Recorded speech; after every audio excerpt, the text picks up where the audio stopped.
to the L to the A, but we ain't doing Carmen. But anyway, we got Blade. Wesley Snipes, man. Once again, the performance of Wesley Snipes, New Jack City. He wasn't doing no action in that. Drop Zone. If you ever seen Drop Zone, he got a couple good fighting scenes in that. Of course, Passenger 57. I always bet on black. Come on now. But watching this movie, the fighting choreograph, this is before John Wick. This is before The Matrix. Watching him do what he was doing in that opening sequence, and even going past that, I couldn't believe my eyes, man. And I didn't know nothing about no Marvel comic book character and none of that. This was just watching Wesley Snipes as a vampire, but not only getting the action aspects, it was the horror aspects, the hospital scene.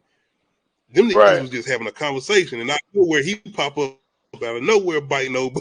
And I'm like, wait a minute. And shout out to Wesley Snipes with the charisma coming in and being able to add extra little funny scenes during the whole little what's the name thing, and even in the hospital scene, he's like, motherfucker, y'all out of your mind shooting me. But not only that, motherfuckers, you out of your damn mind. Yep. Yeah. The chemistry between him and Wesley, who was that? Christopher, my bad, the actor playing Wesley, Whistler, yeah. The chemistry between him and I can't forget about my girl. I forgot her name though. The one that kind of made the main Blade want to save her because of the resemblance to his mama. You said who? What you say? No, the main chick. I seen that. Yeah. Yeah, that's what I was talking about.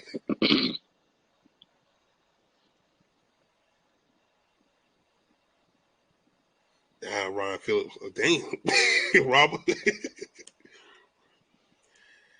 Yeah, Edgar is one of the guys that worked at the store that you were talking about. The comic book guys? In Lost Boys. Yeah, the Lost Boys. Okay. Yeah. Appreciate that, Robert.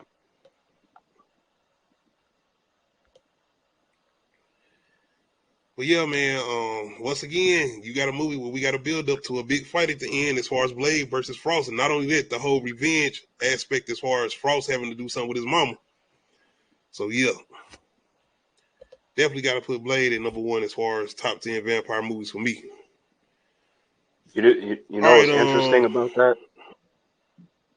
About what you said? So, in the comics, Frost is the one that bites Blade's mother, right? Eric. He's actually British in the comics. He's black, but British. Like, his mom, she was working at a brothel, and Frost showed up, and he bit her while she was pregnant with Eric. And Eric was wandering the streets, and it wasn't Whistler. It was actually this jazz musician named Jamal Afari that ends up training Blade because, he's getting jumped by some vampires, and then, Blade kind of helps him out, and then they take out the vampires together.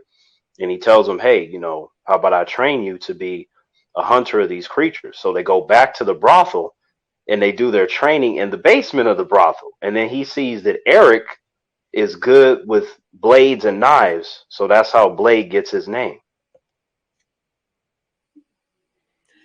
See, I didn't even know Frost was actually a part of the comics. I thought that was a character they just made up as far as a villain for him in the first movie. So that's interesting in itself.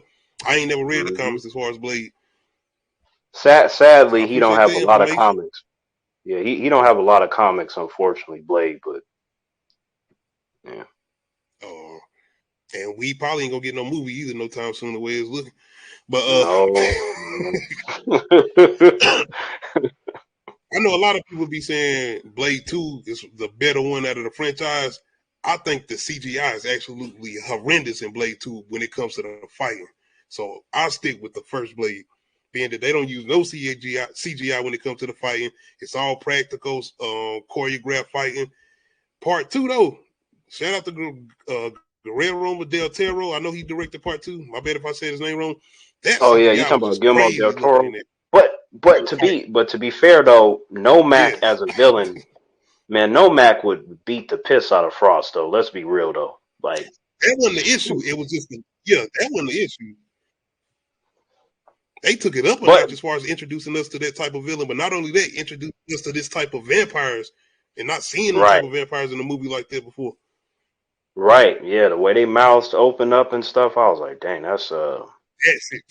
that's a problem. That's a problem. Yeah. We need a versus with that. Which way would you rather go out? The vampires from Blade 2 or 30 Days a Night? Mm. Yeah. I'm negotiating Yeah. my life. I am an asset to your vampire clan. Don't kill me. See, like, I don't want see, to I be would with like. no. I do night vampires. I don't want to join no McNeil. I don't want to join no McNeil. I don't know. They might. I don't know. They might kill me because, like, real talk. Like, I'm not the kind to like beg for my life or nothing. I would just be like, look, you either gonna kill me or turn me. Like, let's cut the bullshit.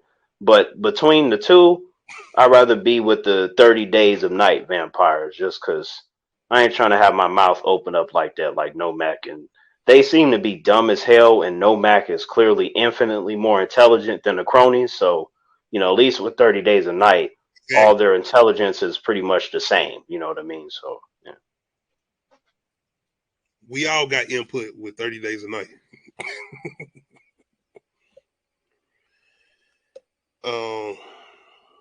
All right, before we get out of here and before I read off everybody's list, because I'll let y'all know in the comments who list y'all feel like was better. Blade, classic opening scene.